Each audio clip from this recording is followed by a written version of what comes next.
My wife and I just recently adopted our youngest daughter from Vietnam, and we've been in this interesting process of her learning a new language, and it's so interesting to watch. And I think in so many ways I'm in a very similar process in learning a new language.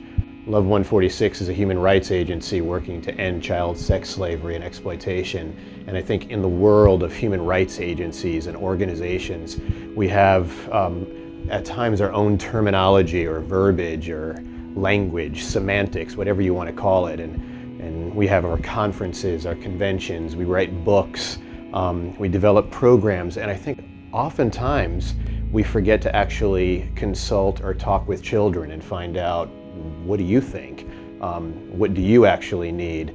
And I think that even it comes into play when it comes to our language as well. And a couple of things that I've been unlearning or learning, I guess would be a better way to put it, are expressions that we use. For instance, an expression that I'm becoming increasingly more uncomfortable with is an expression that I've used and I've heard others use as well in referring to children who have been in horrendous situations like child sex slavery and children who have been exploited. We use terms like lost innocence. And I don't know if that's a reality. I'm starting to rethink using terminology like that because I actually looked up in the dictionary what the word innocent means, and it means purity of heart, freedom from guilt or fault, blameless. And I think children who have been exploited and hurt and broken are still innocent. They haven't lost their innocence. And I don't even think their innocence has been stolen from them. I believe they're still innocent the way children should be.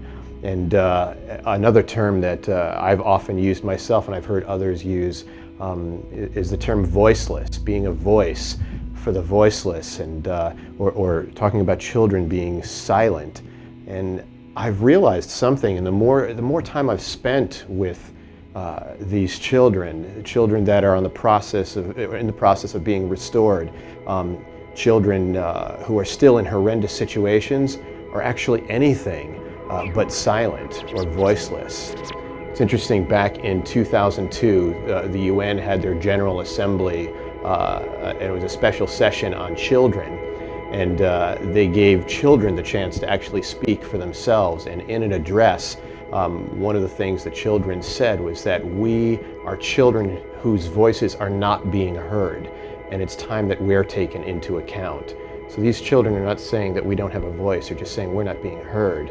And so even I'm looking at that terminology of being voiceless. I think the reality is children are not voiceless, it's just they're not being heard. And so our job is to really amplify their voice. In a couple of weeks, I'm going to have the opportunity to be in a safe home that we're opening in the Philippines.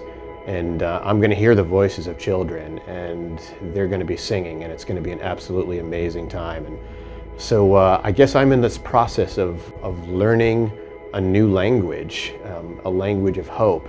And the interesting thing is that it's children that are teaching me that.